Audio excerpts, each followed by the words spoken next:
Your Bibles with you, please. Babasahin po natin ang Proverbs chapter 18, verse 10. Proverbs 18, verse 10. The name of the Lord is a strong tower. The righteous runneth into it and is safe. The rich man's wealth is his strong city. Verse 11. And an high wall is his own conceit. Nais ko pong tingnan natin sa umagang ito ang ating pong paksa sa umagang ito is what is the strength of your life or the strength of our life. Abangan niyo po si Preacher Lyndon Lumanog pagka siya po ay nag-share na dito sa ating sabi niya pareho kami ng devotion. Ibig sabihin niyan, kapatid, talagang yung pangungusap ng Diyos sa akin at saka sa iyo iisa lamang. Kaya isang araw dapat magsalita ka dito sa Hope Goes On. Alright. Sabi niya siguro sa December na. Okay, si Glidel Niserio. Good morning po sa inyo. Okay, the strength of our life. Dalawa yung talatang binasa natin because I want us to see the comparison or the contrast made here about the righteous who is a believer of our Lord and the rich man. The rich man, meron din siyang pinagbabasihan ng lakas ng kanyang pamumuhay. And that is his wealth. That is his strong city and an high wall. Ito po kasing strong tower or strong city, ito po ay sumisimbolo sa lakas, sa puwersa, sa kapangyarihan, sa kakayanan ng isang tao. Force, yung panahon noon, kapag ikaw ay nakatira sa strong city, yan po ay napapaligiran ng mga high wall. Ibig sabihin, yung bayan na yan, hindi madaling mapapasok ng kaaway. Yung bayan na yan, hindi madaling maigugupo ng kalaban. Safe na safe ka dyan sa strong city na yan. At isa sa mga nagbibigay ng talagang kasiguraduhan ng safety sa isang bayan ay yung meron siyang strong tower. Oho. Kadalasan ito ay nasa harapan ng wall at nasa pinakagitna sa may gate. Dalawa yan. Magkatapat siya na ganyan. Yung strong tower na yan at hindi mapapasok yung gate because of that strong tower na kadalasan ay nababantayang maigi at siyang sentro ng tanggulan. The city is impenetrable because of the strong tower. Now, sa isang tao na rich, may mga rich ba dyan? O yung mga mayaman dyan? Hello, kaway-kaway. Yung mga maraming pera sa bangko, maraming kinikita, buwan-buwan, kaway-kaway. Oh, yung mga rich men dyan, paalala sa inyo, baka ang inyong ginagawang lakas, ang inyong ginagawang tanggulan, ang inyong ginagawang pinakabasihan ng inyong magandang pamumuhay ay ang inyong kayamanan, paalaala po, hindi ho yan maaasahan. Especially in this time of pandemic that we are going through, a lot of businesses, a lot of investments, a lot of money-making machine that this world has been depending on, nalugi, bumagsak,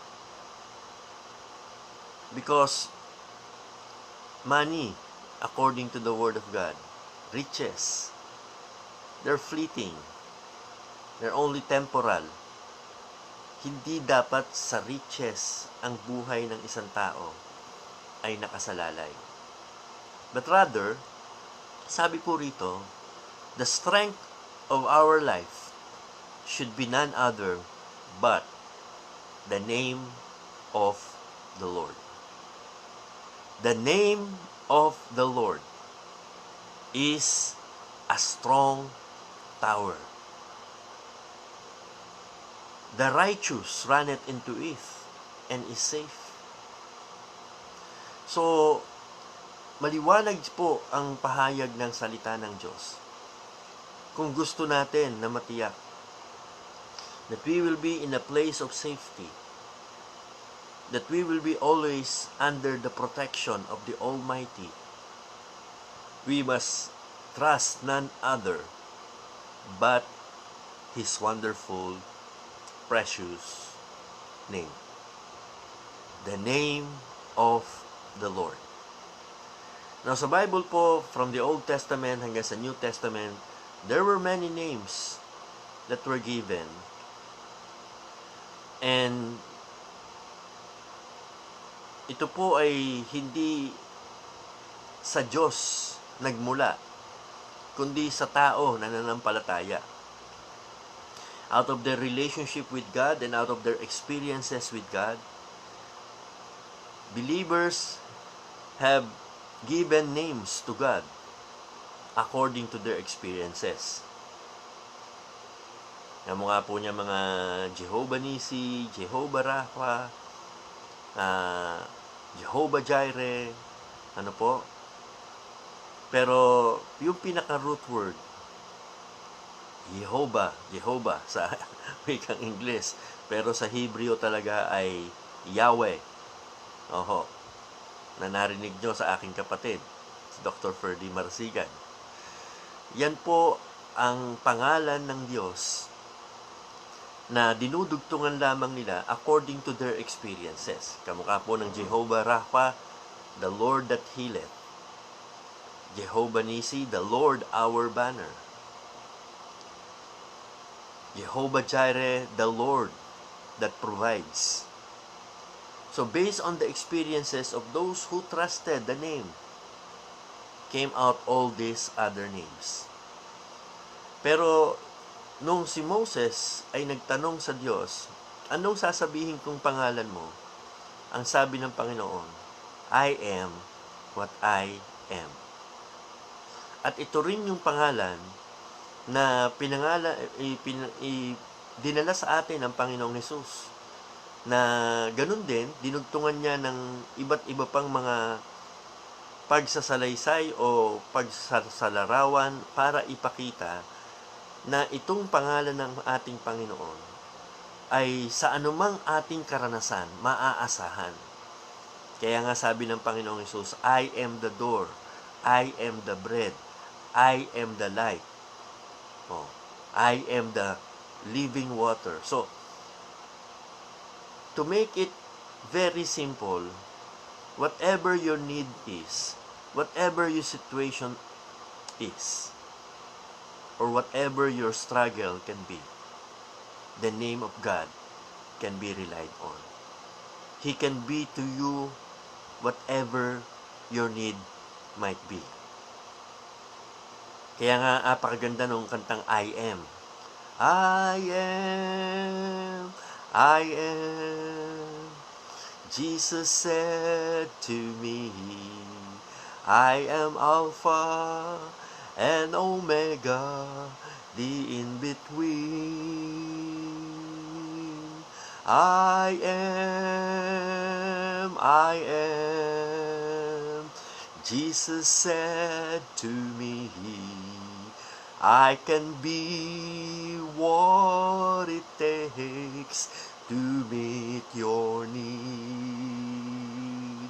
Yon. Yan po ang pinakamensahe po. The Lord, our God, Jesus Christ Himself, He can be whatever we need. That's our God. Kaya nga, it's a strong tower. Ibig sabihin po, mga minamahal, very reliable, very dependable, very available. That's the God we serve. And so, nais ko lamang pong tandaan natin itong ilang bagay na ito. Unang-una,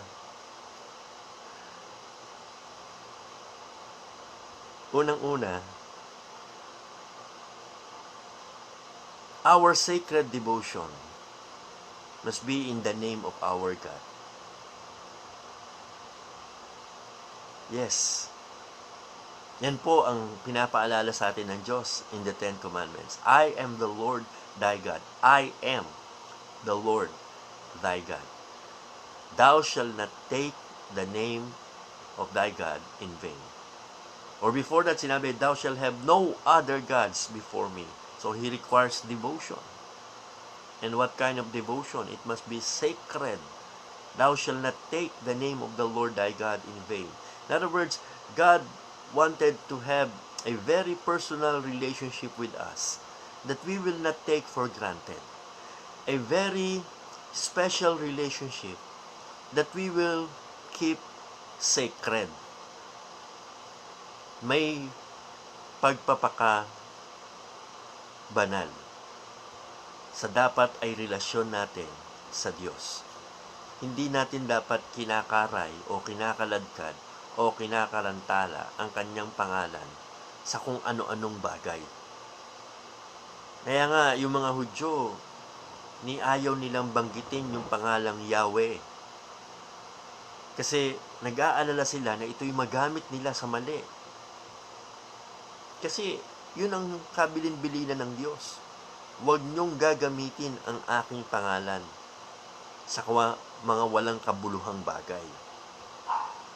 Kaya hindi po dapat ipinangangalandakan natin that we will drop the name of God as if it is a common thing. Hindi dapat Kailangan when we mention the name of God, when we use the name of God, kinakailangan it must be in a sacred manner and in a sacred reason.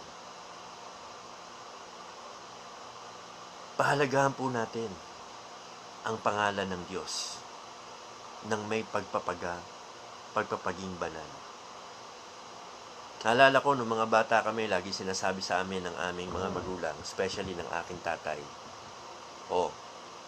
kayo ay marasigan at ingatan nyo ang pangalan ng marasigan. Huwag nyong hayaang ang pangalan natin ay maging katatawanan. Kailangan yung pangalan nating marasigan ay bibigyan nyo ng dangal at karangalan. Pangalan lang ng tao yun. Pero ganun kami pinalaki. Na dapat namin tiyakin hindi namin dadalan ng kahihiyan yung aming pangalan.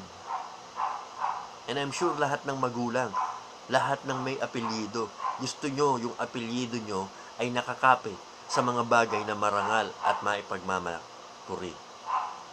Di lalo na ang Diyos. Ang Diyos natin ay banal. Kaya nga sabi sa atin ni Apostle Paul, let everyone that nameth the name of Christ depart from iniquity. Sapagkat ang pangalan ng Diyos ay ikinapit sa atin, mga mananampalataya. We should be careful na yung ating devotion sa Diyos hindi mapapalitan ng kung ano-ano. Let it not be replaced by anything or whatever this world can offer. Kaya nga sabi, di ba? Tayong mga mananampalataya should be devoted to the love of God, not to the things of this world. For all that is in the world, the lust of the flesh, the lust of the eyes, and the pride of life is not of the Father, but is of the world. Let us have a sacred devotion to the name of our God. Pangalawa, let us make it our sure foundation. The name of our God must be our sure foundation. Sapagkat ang sabi po, for there is no other foundation than that which is laid. And that is our Lord Jesus Christ. Ayon sa 1 Corinthians chapter 3. Para saan po ba ang foundation? Ang foundation po, pag pinag-uusapan ang foundation, it means building. Yes, you cannot build anything without foundation. Lahat ng building may foundation. And when it comes to our life, we all want to build our life. We all want our life to be built strong. And for our life to be built strong, we need a sure foundation. And what else can be sure in this life that will last through eternity but the name of our God? Tiyakin po natin na ang buhay natin ay itinatatag natin sa pangalan lamang ng ating Panginoong Diyos. In other words, di ba, pagka nakakita kayo ng mga tinatayong property, di ba, nakalagay sa labas sa bakuran, may pangalan. May mga pangalan. May pangalan ng architect, may pangalan ng engineer, at may pangalan ng kontraktor. Oo, at minsan may pangalan pa nung may-ari. Di ba? Kasi importante yung mga pangalan na yon para ipakita at malaman ng mga tao na yung itinatayo dyan, sigurado matibay, matatag. Kasi ito ang pangalan ng engineer niyan, ito ang pangalan ng architect niyan, ito ang pangalan ng contractor niyan, at ito ang pangalan ng may-ari niyan. At yung mga pangalan na yan, guarantees na yung tumatayong building na yan, hindi lamang matibay, kundi magiging maganda at kapaki-pakinabang. Yung buhay natin, tinatayo natin. Anong pangalan ang ating ipinangangalandakan? Kami, di ba? Sabi ko nga sa inyo, we are proud to be Marasigan. Pero that is very, that is earthly. Ngayon, kung Marasigan ako, ibig ba sabihin, hindi na ako mamamatay. Yung iba kasi ganun kala, porket Marasigan sila, immortal sila eh. Hindi sila tatabla ng bala. Sabi nga, Marasigan ako. Hindi ako uurong sa laban. Barako ako. At alam ko, ganun din kayo sa pangalan nyo. Pero, huwag nating ipangalandakan kung ano at sino tayo sa ating sariling pangalan. Bagkus, ang ipangalandakan natin ay kung sino at ano ang ating Diyos. Sa kanyang mga pangalan. At dahil sa mga pangalan na yan ang ating Diyos, lalong-lalo na sa pangalang kanyang ibinigay sa atin para sa ating kaligtasan. Thou shalt call his name Jesus, for he shall save his people from their sin. And people shall call him Emmanuel, because God is with us. Mga minamahal, yan po ang pangalan na ating ginamit sa ating buhay. Naging dahilan ng ating pamumuhay. Naging rason ng ating kalakasan. We will have a sure foundation. The name of Jesus is so sweet. I love its music to repeat. It makes my heart full and complete. The name of Jesus. Bahala na kayo kung mali yung lyrics. Basta, ang gusto kong ipaalam sa inyo ay ang pangalan ng ating Panginoong Jesus, Yeshua, sa Hebreo. But to most of us, we know Jesus, sa Tagalog, Jesus. Yan po, mga minamahal, ay sagradong pangalan. At sa pangalan na yan, tiyak ang ating kaligtasan. If you don't know for sure na pag ikaw'y namatay, saan pupunta ang iyong kaluluwa mo, isalig mo sa pangalan ni Jesus. Huwag sa pangalan ng relihiyon nyo. Sabi mo, ligtas ako kasi baptist ako. Nagkakamali ka, pupunta ka sa impyerno. Ay, ligtas ako kasi Ito ang pangalan ng aking denominasyon. Nagkakamali ka, pupunta ka sa impyerno. Ang taong ligtas, ang taong pupunta sa langit, ay yung masasabi niya ng buong puso, ligtas ako dahil ang aking pinagsasaligan ng aking kaligtasan ay ang pangalan ni Jesus. Acts chapter 4 verse 12, there's none other name given among men whereby we must be saved. Jesus Christ said, I am the way, the truth, and the life. No man cometh unto the Father but by me. That's a sure foundation for your salvation. But not only for salvation, but for your everyday survival in this life. And not only for survival, but for you to come out stronger. Hold on to that name. Believe on that name.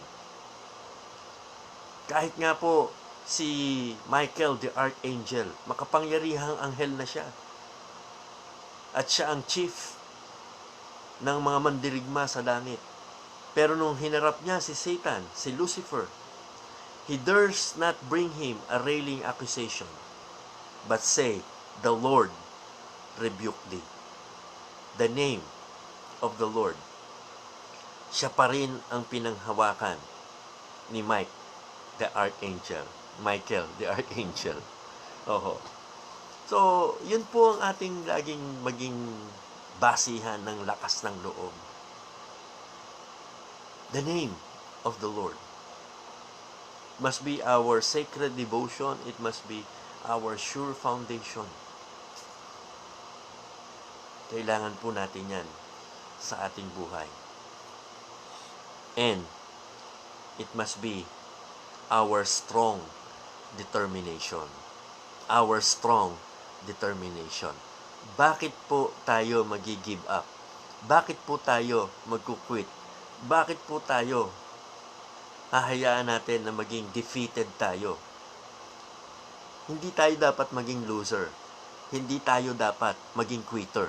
Hindi tayo dapat maging victim sa buhay na ito. We must be victorious. We must be triumphant.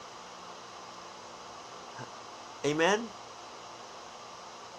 We must be like the Apostle Paul. None of these things move me, neither count I my life dear unto myself, that I might finish my course with joy, and the ministry which the Lord hath given me, to testify of the gospel of our Lord Jesus Christ. Ganyan dapat, mga minamahal. Strong tayo sa ating determination. Hindi tayo susuko. Hindi tayo papatalo. Hindi tayo aayaw. Tuloy tayo sa ating laban. Like the Apostle Paul, he said, I have fought a good fight. I have finished my course. I have kept the faith. The faith of what? The faith of our Lord Jesus Christ. Kaya nga sabi niya, di ba? Nevertheless I live, yet not I. But the life which I now live in the flesh, I live by the faith of the Son of God, who loved me and gave Himself for me. Alam na alam po natin sa New Testament na yung mga nagtagumpay at nagpatuloy sa gawain ng Diyos ay yung talagang nandoon ang kanilang sacred devotion sa pangalan ng Panginoon. At ito ang kanilang sure foundation. At ito ang dahilan ng kanilang strong determination. Para kanino ka bumabangon sa umaga? Para sa iyong kape? Dapat para sa pangalan ng Panginoon. Oho. Laging dapat yan ang iyong maging determination. For the sake of the name of our Lord Jesus Christ. Yung iba mga teams, di ba? Yung mga lumalaban sa mga iba't ibang sports. Kaya very strong sila sa kanilang determination kasi ano tayo eh. Ito yung ating pangalan eh. Yung Kuya RJ ko talaga naman pagka yan ay nasa nanonood ng kanyang sports, talagang para mata, talagang yan ang kanyang di ba? O yung iba sa inyo hanggang ngayon, Barangay Ginebra pa rin kayo. O yung iba naman sa inyo, Talagang hanggang ngayon, Alaska pa rin. Oh, di ba? Hanggang sa yung Alaska, tsaka yung Barangay Ginebra, nagkatapat. Oh, kanya-kanya tayo ng pangalan ng team eh. Pero alam nyo, we can unite in one team. And in this team, we have no loss. And in this team, we are sure winner. Team Jesus. Team Jesus. Sa pangalan ng Panginoon tayo mag-rally. Amen? Yan dapat ang pangalan na ating talagang ipinagmamalaki at dinadala sa ating buhay. Whatsoever therefore you do, whether therefore you eat or drink, do it for the glory of that name. Because ang sabi po ng Bible, isang araw, at the name of Jesus, every knee shall bow, of things in heaven, of things in earth, and things under the earth, and that every tongue shall confess that Jesus Christ is Lord. Yan ang pangalan na siguradong panalo. Talagang masasabi natin, uwi na, may nanalo na. At siya'y walang iba, kundi ang ating Panginoong Hesukristo. This morning, how important is that name to you? Is Jesus the name you have trusted? Because that is the name that you can trust. The name of our Lord Jesus Christ. Sana sa umagang ito, yan ang pinakamahalagang pangalan sa iyo. Sana sa umagang ito, yan ang pinagsasaligan mo ng kaligtasan mo. Sana sa umagang ito, yan ang magiging dahilan para magpatuloy ka at huwag kang mag-give up. Never give up. Never be discouraged. You are more than conquerors through Him who loved us and gave Himself for us. And that's none other but our Lord Jesus Christ.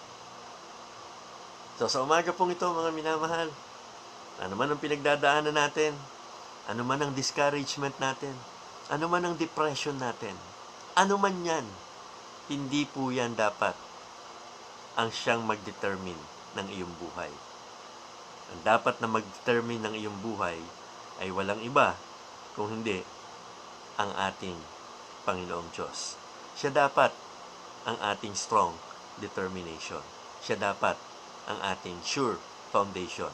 At sa Kanya lamang dapat ang ating sacred devotion. Magandang umaga po sa inyong lahat.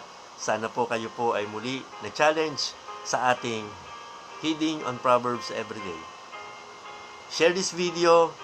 Abutin po natin yung 50 sharer na yan. Meron tayong 146 viewers, oh. So, ano ba naman yung 50 sharer? Have a great God day. Don't forget, as life goes on, hope goes on.